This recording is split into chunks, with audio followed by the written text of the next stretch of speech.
이렇게 어수선한 세대를 살지만은 어제 우리는 주의를 거룩히 지킬 수 있도록 모든 은혜를 더해 주셔서 하나님 앞에서 예배하게 하시고 또 교회를 섬기게 하시고 서로를 위해서 봉사하게 하셨으며 다시 한밤을 편히 쉬고 이렇게 세상으로 향하여 나아가려고 하는 이 시간, 먼저 주님 앞에 나와 기도하며 찬송하며 하루를 열게 해주시는 이 은혜와 사랑을 진심으로 감사합니다. 허물이 많고 부족함도 그지없지만 우리가 스스로 생각할 때에도 아무 쓸모없는 존재인 것처럼 느껴지기도 하건만 주께서는 어찌하여 우리를 버리지 아니하시고 사랑하시고 주께서는 어찌하여 우리를 위하여 십자가를 지시고 또 오늘도 하늘 보좌 앞에 서서 우리를 위하여 기도하시는 중에 우리가 이처럼 은혜를 힘입고 평안함을며 이 거룩한 첫 시간을 주님 앞에 드리며 새벽 기도회에 모일 수 있게 해주시는 이 은혜와 사랑을 진심으로 감사드리옵나이다.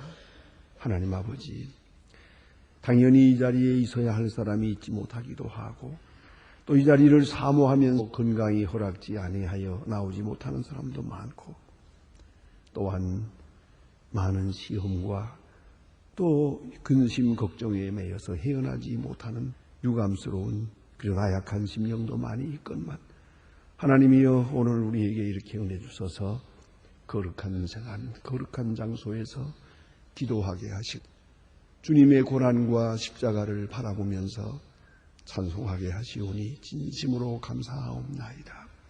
하나님 아버지, 약한 들어 강하게 하시고 어리석은 자를 들어 지혜롭게 하시는 주님, 아주 쓸모없는 자를 들어 고귀하게 쓰시는 주님의 크신 은혜에 감사를 드립니다.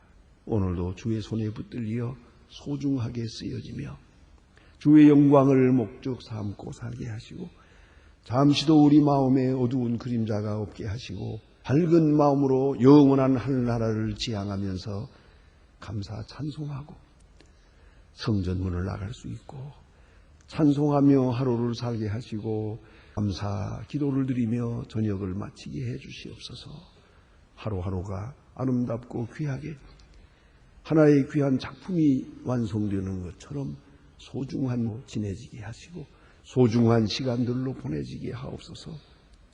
주여, 실수함이 없게 하시고 그릇됨이 없게 하시고 원컨대는 나를 인하여 고통당하는 자가 없게 하시고 나로 인하여 무거운 짐에 시달리는 자가 없도록 항상 자유하게 하며 많은 사람을 덕을 끼치며 살게 하옵소서.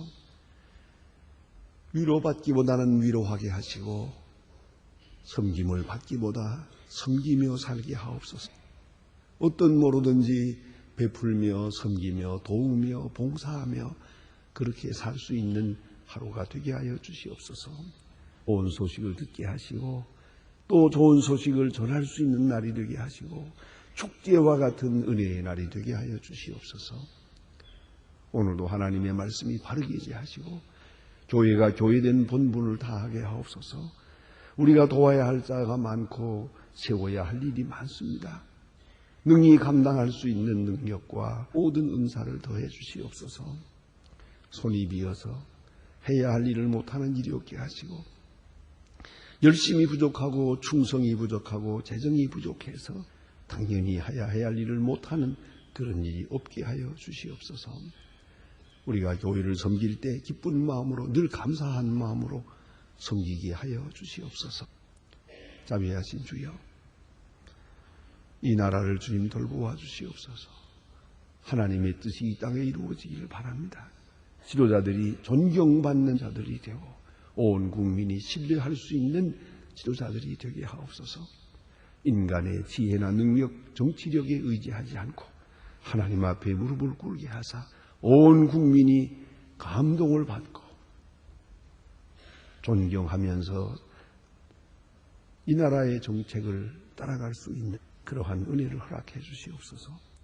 경제, 정치, 문화, 사회의 모든 문제가 혼란하고 있사온데 표류하는 이 나라의 이념이 바로 서게 하시고 온 국민이 부지런한 성실한 그런 백성 되게 하여 주시옵소서. 저 북녘 땅에도 자유를 주시고 억압에서 고생하는 분들, 아직 하나님의 말씀 본도 들은 바 없는 불쌍한 심령들에게 하나님의 말씀을 전할 수 있게 하시고, 더 이상 굶어 죽는 자가 없게 하시고 가난과 고통에서 건져 주시옵소서. 우리가 저들을 위하는 적은 정성이 그들에게 많은 힘이 되고 오늘도 큰 위로가 되게 하여 주시옵소서. 하나님 아버지, 지하에서 울부짖는 그들의 간절한 기도를 들어주시옵소서. 오늘도 해외에 있든지 여행 중에 있든지 군문에 나가 있는 젊은이들과 공부하는 자녀들, 이 흔들리는 세대에 흔들림이 없고 그런 목적과 거룩한 뜻을 두고 열심히 성실하게 준비하고 성장하게 하여 주시옵소서. 병중에 있는 분들과 슬픔은 당장에 주님의 큰 위로를 베풀어 주시옵소서. 이 하루의 모든 생활을 주께 맡깁니다. 주만이 영광을 받으시옵소서. 주 예수 그리스도의 이름으로 기도드립니다. 아멘. 하나님의 말씀 계속해서 우리 미가서 4장 보게 되겠습니다. 미가서 4장입니다.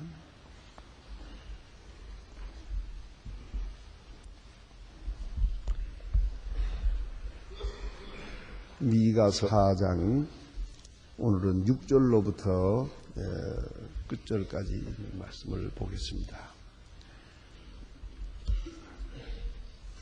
미가서 4장 6절로 13절까지 다시 보도록 하겠습니다. 지금 다 같이 한 목소리로 봉독합니다. 여호와께서 말씀하시되 그날에는 너희가 저는 자를 모으며 쫓겨난 자와 환난 받게 들을 모아 그들을 따로 남은 백성이 되게 하며 멀리 쫓겨난 자들로 강한 나라가 되게 하고 나 여호와께서 영원까지 그들을 치리하리라 하셨나니 이는 너희의 양떼를 망대요 너희 산이며 그의 권력은 곧 한 예루살렘의 나라가 내게로 돌아오리라. 이제 내게 하여 부르짖느냐. 너희 중에 왕이 없었으며 너희 모사가 죽었으므로 내가 해산하는 여인처럼 고통하느냐. 딸 시온이 해산하는 여인처럼 애써 구로하며 이제 내가 성읍에 나아가서 그의 거함 바벨론까지 이르러 거기서 구원을 얻으리니 여호와께서 거기서 너를 원수들의 손에서 속량하여 내리라. 이제는 많은 이방인들이 서시르기를 시온에 더럽히며 그것을 우리 눈으로 바라보기를 원하노라 하거든가. 그들의 여호와의 뜻을 알지 못하며 그의 모양 깨닫지 못한 여호와께서 곡식단을 타작해서 모험같이 그들을 모으나니 딸 시온이 일어나서 칠지어다. 내가 내게 뿔지라도 그 뿔을 같이 하리니 내가 여러 백성을 쳐서 깨뜨릴 것이라. 내가 그들에게 탈취물을 구하리니 여호와께 드리며 그들의 재물을 온 땅에 대주제께 드리리라.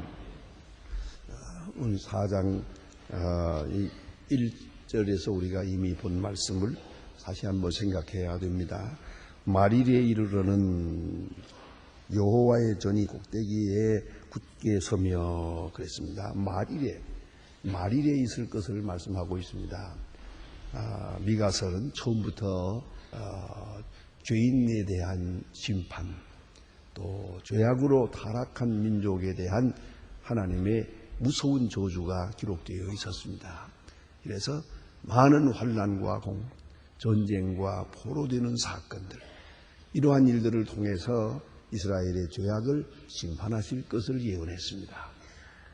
예언의 말씀이 있고 그 예언의 말씀 뒤에 다시 이렇게 오늘 주시는 말씀처럼 말일에 아름답고 귀한 역사가 오실 것이라 하고 말씀하십니다. 여기서 우리가 잠시 생각해야 됩니다. 하나님의 말씀은 언제나 심판을 예고하며 또 구원을 약속합니다. 이 점을 우리가 깊이 생각해야 됩니다. 다시 정리해서 신학적으로 말씀을 드리면 율법적 심판과 아주 절대 은총적 구원의 날을 보여줍니다. 이 긴장관계에서 우리가 하나님의 사람으로 깨닫고 돌아오고 성장해야 하는 것이옵시다. 그러니까 하나님의 심판을 얘기하면서 심판 뒤에 있을 축복의 은사를, 그 구원의 날을 얘기해 줍니다. 여기서 알아야 합니다. 심판을 모르면, 율법적 심판과 아주 절대 은총적 구원의 날을 보여줍니다. 이 긴장관계에서 우리가 하나님의 사람으로 깨닫고 돌아오고 성장해야 하는 것이옵시다. 그러니까 하나님의 심판을 얘기하면서 심판 뒤에 있을 축복의 은사를, 그 구원의 날을 얘기해 줍니다. 여기서 알아야 합니다. 은혜가 무엇인지를 모릅니다. 또 그런가 하면 구원을 모르면 구원의 날을 모르면 절망할 수밖에 없습니다. 사랑을 모릅니다. 이걸 꼭 알아야 합니다. 우리가 우리 자녀들을 하나 가르칠 때에도 잘못하면 우리가 참니다. 그래서 자꾸만 때려보세요. 잘못할 때마다 때리고 책망해보세요. 아주 절망하고 맙니다. 희연하지 못합니다. 그런가 하면 그 잘못하는 걸 보면서도 잘한다 잘한다만 해보세요. 이건 아주 못쓰게 됩니다. 그러니까 율법이 있어야 돼요. 그러나 동시에 있어야 할 것은 은혜의 약속입니다. 너희가 바로 서고 정직하게 하면 이와 같은 상을 받을 것이고 이와 같은 예가 있을 것이다. 오늘 바르게 살 때 너희들에게는 앞으로 이러한 축복된 미래가 있을 것이다 하는 것을 보여줘야 됩니다. 그러니까 심판을 보면서 회개하고 은혜의 날을 바라보면서 희망을 가지고 용기를 얻게 되는 것입니다. 근데 오늘 영 말씀에도 똑같은 맥락, 율법과 은혜의 아주 긴장 관계를 아주 논리 정연하게 설명해 나가고 있습니다. 그래서 하나님의 심판, 이 죄악 저러한 죄악을 아주 세밀하게 고백하면서 죄악에 대한 심판의 예언이 있었습니다. 그러면 아주 다 없어지는 줄 알았는데 그게 아니에요. 하나님의 은혜의 약속이 있습니다. 그래서 말일에 이 모든 일이 다 끝난 저 앞에는 메시아의 나라, 하나님의 뜻이 이루어지는 밝은 미래가 올 것이다. 그것을 예고해주고 있습니다. 오늘 본문에도 그렇게 이어집니다. 본문에 보면 그날에는 내가 저는 자를 모으며 쫓겨난 자와 그 환난 받게 한 자를 모아 그랬습니다. 이것은 하나님의 구원의 역사가 치유적 성격이 있음을 말해주는 겁니다. 이미 환난을 받았어요. 매를 맞아서 절게 됐어요. 상처를 입었. 이제 아주 영영 끝나는 줄 알았어요. 아니에요. 저는 자와 상처받은 자, 고난받은 자에게 하나님께서 구원의 은혜를 베푸시는 거예요. 환난 받게 한 자를 모으겠다. 환난 때문에 사방으로 흩어진 자들을 모아겠다는 거죠. 다시 말하면 치유하시겠다는 말씀입니다. 병든 자를 치유하듯이 말입니다. 매맞은 상처를 만져주듯이 말입니다. 때리고 상처난 자, 피 묻은 자리를 싸매주는 것과 같이 말입니다. 이렇게 함으로써 저들로 하여금 하나님께 돌아오게 하시고 그 심령이 하나님 앞에 바로 돌아오게 하시려고 하는 것이 것이다. 깊은 뜻을 여러분 아셔야 됩니다. 그래서 때리시고 쌉니다. 호세아서에서 우리가 이미 보지 않았습니까? 그는 치시며 싸매시며 사흘이 멀다 하고 그는 치유하신다고 말씀했어요. 진노의 하나님이요 동시에 은혜의 하나님이라는 걸 알아야 합니다. 그런데 오늘 여기 보는 말씀대로 흩어진 자를 모을 것이다. 저는 자를 돌아오게 할 것이다. 환난에 쫓겨났던 사람들을 다시 고향으로 돌아오게 할 것이다. 치유하게 하시는 하나님. 그렇게 생각해야 합니다. 우리가 반을 당하고 환난을 당할 때는 다 끝나는 것 같아요. 영영 소망이 없는 것 같아요. 아니옵시다. 하나님께서는 구원하십니다. 치유하실 잊지 말아야 합니다. 이 모든 사건을 통해서 죄악에서 나오게 하시고 교만한 자를 겸손하게 하시고 그릇된 자를 바로잡아 주십니다. 그러지 말아야 합니다. 내가 끊지 못하던 것 환난을 통해 끊게 하십니다. 이 미련하고 우둔해서 끝까지 깨닫지 못하던 것 환난과 홍을 통해서 깨닫게 하십니다. 그렇게도 교만하던 사람을 다 낮추어서 겸손하게 만듭니다. 더럽고 사람을 이제 정결하게 만듭니다. 환난과 핍박, 책직 이 심판은 참으로 중요한 하나님의 구원의 조다. 그리고 나서 상처받은 자리를 치유하게 하시고 흩어진 자를 모아주시겠다. 그 다음에 여기 다시 약속하시기를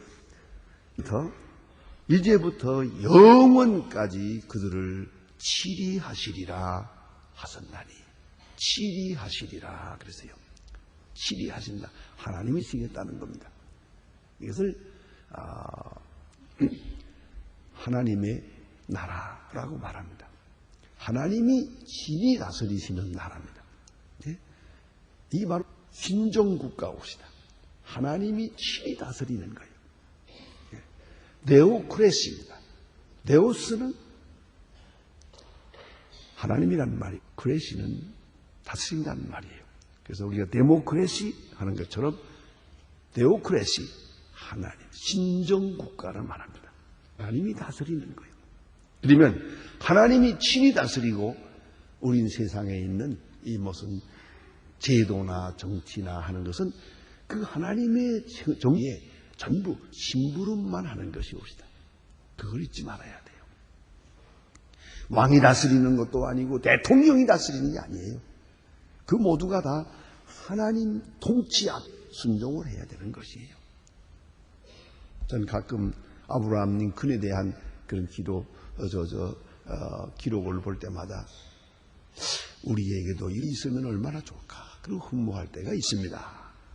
그것은 그는 대통령으로서 현직에 있으면서도 순간순간 기도실에 들어가서 그랬어요. 그 기도가 길어지면 강요들이 문 밖에 서서 기도가 끝날 때까지 기다렸어요. 기도하시고 나와서 중요한 문제에 대한 결정을 하고 의논을 했다고 합니다. 이걸 알아야 합니다. 존 F 케네디가 젊은 나이에 미국 대통령으로서는 아주 젊은 나이에 대통령이 되었습니다. 그리고 아이젠하워를 방문했습니다. 아이젠하워는 바로 그 전 대통령이 아니겠습니까? 이제 두 사람 사이에 이야기가 있습니다. 아이젠하워는 그에게 이렇게 말하는 겁니다. 모든 문제는 당신의 손에 의해서 결정이 되는 것입니다. 이제 결단의 책임이 있습니다. 많은 사람의 의견을 모으고 많은 사람의 뜻을 따르고 생각을 수렴해야겠지만 마지막 결정은 당신이 하고 당신이 책임지는 거예요. 그런 걸로 하나님 앞에 기도하고 하나님 앞에서 정직하게 책임지는 정치가가 되라고 그랬습니다. 사실이에요. 우리가 이 백성의 말을 따라가는 것, 소위 민주주의라고 하는 것, 그 문제가 많아요. 여기 가서 물어보고 저기 가서 물어보고 뭐 여론이 어떻고 뭐 여론조사가 어떻고 그것 가지고 정치합니까? 책임을 지는 사람은 그렇지 않아요. 다 들어야겠지만은 마지막 결정은 고독합니다. 하나님의 뜻을 알고 하나님의 뜻을 준행하는 것이에요. 우리 교회 정치도 그렇습니다. 가끔 보면은 무슨 결의를 할 때 누가 지지했나 누가 반대했나 몇 사람이 지지했나 뭐 이런 생각을 합니다만은 교회 정치란 그렇지 않아요. 우리가 민주적으로 결정을 하고 총의를 모지만은 내용은 이겁니다. 하나님의 뜻이 어디에 있는지를 묻는 겁니다. 그래서 교회에서 결정이 될 때는 결정이 딱 되고 나면 누가 지지하고 누가 반대하고 그 소리 하면 안 돼요. 그 소리 하는 사람은 그 교회에 대한 파괴주의자예요. 그걸 잊지 말아야 돼요. 끝까지 그 소리 하는 사람이 있어요. 누가 지지하고 누가 반대하고. 아주 불신앙이 사실은 그건 교인도 아닙니다. 뭔가를 많이 잘못해서 생각하고 있어요. 신앙적으로 해야 돼요. 하나님이 뜻이 여기에 있는 거예요. 하나님의 뜻을 묻는 거예요. 이걸 아셔야 돼요. 그래서 하나님의 뜻이 여기에 있다고 우리는 결정을 본 것이에요. 그리고 하나님의 뜻으로 받아들이게 되는 것이죠. 그것이 교회입니다. 그래서 신앙적으로 생각할 때는 아무 문제가 없는 거예요. 오늘 여기 주신 말씀이 하나님이 다스리신다. 하나님이 통치한다 그랬어요. 그것이 축복의 세계입니다.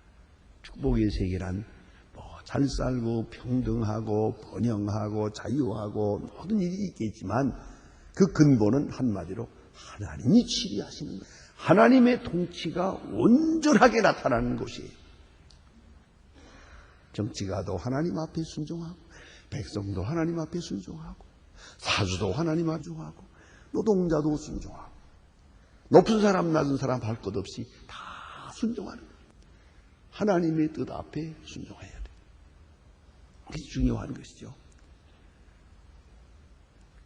오늘 주신 말씀을 다시 생각해야 합니다. 영원부터 영원까지 이제 하나님께서 치리하시리라 그랬습니다.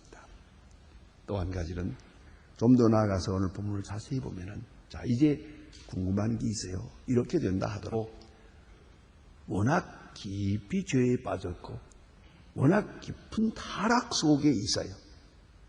우리 인간의 힘으로는 도저히 안 돼요. 마치 많은 빚을 진 것처럼, 많은 상처를 입은 것처럼, 또 당시의 상황으로 돌아가 말하면 이미 노예로 팔려갔어요. 벌써 깊이 팔려가고 또 팔려가서 이제는 스스로 헤어날 수가 없고 멀리 지금 타락되어 있습니다. 자, 이런 상황이요. 이에 대하여 주시는 메시지는 이거죠. 하나님께서 속량하여 내시리라. 속량, atonement입니다. 속량이라는 말이 아주 좋은 말이에요. 이미 많은 빚을 졌어요.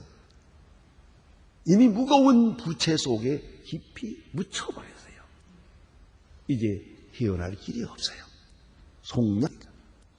하나님께서 대신 값을 치르는 거예요. 당시의 역사를 구체적으로 말하면, 자, 이스라엘 백성들이 애굽 혹은 바벨론으로 포로되어 갔어요. 아수르 사람들에게 포로되어 갔습니다. 포로되어 가서 노예가 됐고, 노예가 또 팔려가고 또 팔려가고 또 팔려가고, 이제는 어떻게 돌아올 수가 있어요? 이건 이젠 다 끝난 거예요. 소망 없지 않습니까? 그런데 오늘 하나님 말씀은 가르쳐 줍니다. 하나님께서 속량하실 것이다. 하나님이 값을 대신 치르시는 거예요. 이미 팔려간 존재에 대해서 값을 치르고 구원해 내시겠다는 거예요. 이건 중요한 상징적 의미가 있습니다. 예수께서 우리를 위하여 십자가에 돌아가셨다. 그 사랑은 바로 속량하신 사랑이요. 그래서 흔히 구속하신다고 말합니다. 값을 치른 거예요. 우리가 치러야 할 값을 하나님이 치르시는 거예요. 우리가 지불해야 될 대가를 하나님이 대지불하시는 거예요. 우리가 받아야 할 벌을 그가 대신 받으시는 거예요. 그것이 바로 십자가예요. 왜 하필이면 사랑이 저렇게 끔찍한 십자가로 계시되었느냐는 거죠. 왜 하필이면 십자가입니까? 그것은 바로 속량의 의미가 있기 때문이요. 대속하시는 의미가 있기 때문에 그냥 구원이 이루어지는 게 아니에요. 값을 치르고야 이루어질 수 있어요. 대가를 치러야 돼요. 이걸 잊지 말아야 돼요. 우리 자신으로는 치를 길이 없어요.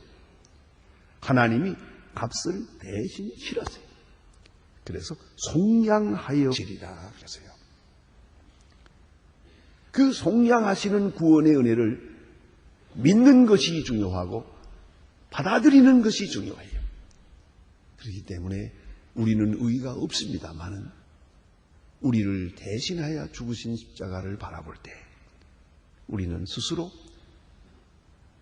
나를 위해 지불된 의의를 인정할 줄 알아요. 그래서 하나님의 자녀는 이제 구원받은 의인으로 살아갈 수가 있는 것이에요. 나 스스로 구원하는 게 아니에요. 그가 값을 치르시는 거예요. 십자가를 쳐다볼 때마다 우리는 그걸 생각해야 돼요. 나를 위하여 죽으신 그리스도. 하나님께서 값을 대신 치렀다고 하는 그 은혜라는 사실을 생각해야 됩니다. 그 치르신 값만큼의 가치가 우리 자신에게 있는 것이에요. 저는 그런 어린아이를 보았습니다. 신방을 갔을 때 보니까 어린아이가 소아마비가 걸려서 좀 아주 불편한데 얘가 병원에 다니면서 좀 치료를 받아서 상당히 좀 나아져서 이만큼 좀 걸을 수 있다 그래요. 여러 사람들이 한번 걷는 보겠다 그랬어요. 그랬더니 이 나오라 해서 아이가 걸어요. 조금씩 걸어요. 걷다가 가다가 푹 쓰러졌어요. 그 쓰러지는 순간에 어머니의 눈에서 눈물이 주르르 흐르는 것을 제가 보았습니다. 그리고 그 아이를 얼마나 사랑하는지. 왜냐하면 그 아이를 위해서 다른 아이를 위한 것보다 더 많은 수고를 했어요.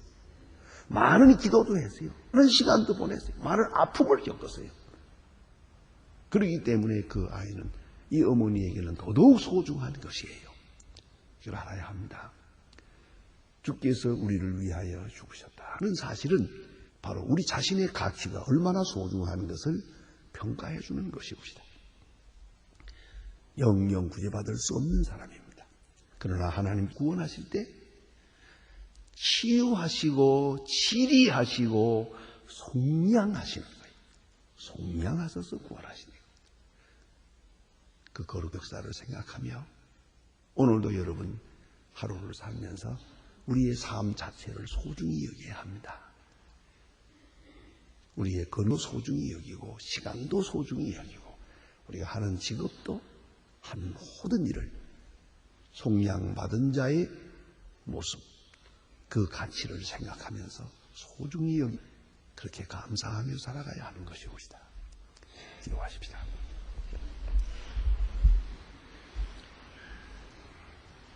하늘에 계신 우리 아버지시여 거리 기억임을 받으시오며 나라의 마옵시며 뜻이 하늘에서 이룬 것 같이 땅에서도 이루어지이다. 오늘날 우리에게 일용할 양식을 주옵시고 우리가 우리에게 죄 진 자를 사할 것 같이 우리 죄를 사하여 주옵시고 우리를 시험에 들게 하지 마옵시며 다만 악에서 구하옵소서. 내게 나라와 권세와 영광이 아버지께 영원히 쌓옵나이다. 아멘.